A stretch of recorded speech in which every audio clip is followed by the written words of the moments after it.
Has that lack of government funding, has it now pretty much been on point of lack of the necessity of not being able to get it, or a matter of believing that you have more freedom without it? Well, it's like, that's a beautiful question. That means a lot to me, because I have struggled within the network of providers that are currently offering services that are similar. Like, for an example, it's like, can you say that the Goodwill is a duplication of the Salvation Army? Or can you say that the Salvation Army is a duplication of the Red Cross? The answer to that's really no. Okay? So basically they say, well, we already have a drug program that on whatever street that does this, and we already have another program that does that. None of the programs offer it as a holistic approach. We're not trying to fragment the services. We're trying to provide as many things for a client as we can here. Not only do we give them counseling and, tender loving care, we have some food available to people when they're hungry. We have new clothing. We have brand new furniture thanks to our retail donation partnership with Gifts in Kind. We get clothing from Talbot's. We get clothing from the Avenues.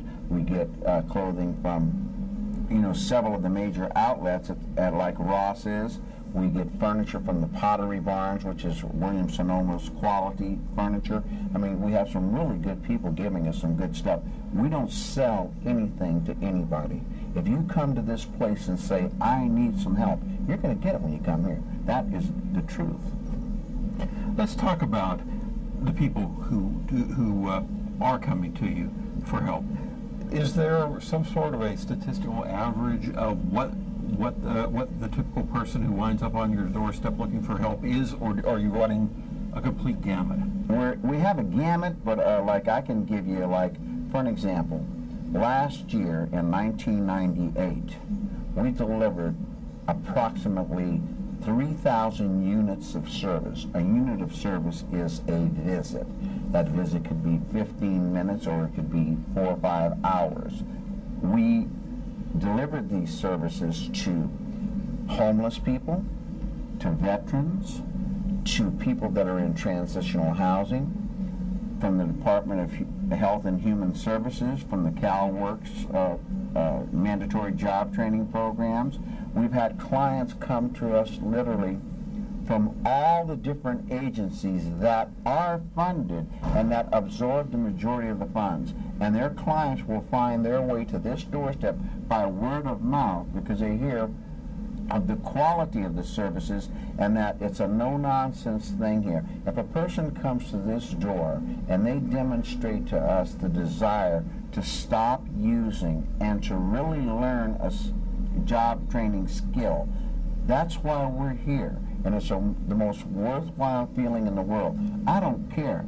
In all the time that it's taken us to build this program, I can honestly tell you, I've never received a paycheck.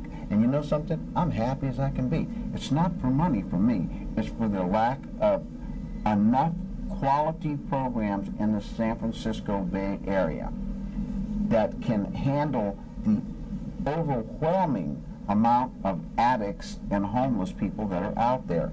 There isn't a street in any city in the United States of America with the economy flourishing like people say it is, that you will not find somebody who's hungry and homeless. And I'm going to tell you what's even more devastating, a great majority of these people, Bob, are veterans. They serve this country. They risk their life for your and my freedom. And you know what? They can't even get a hot in a cot. That's really horrible.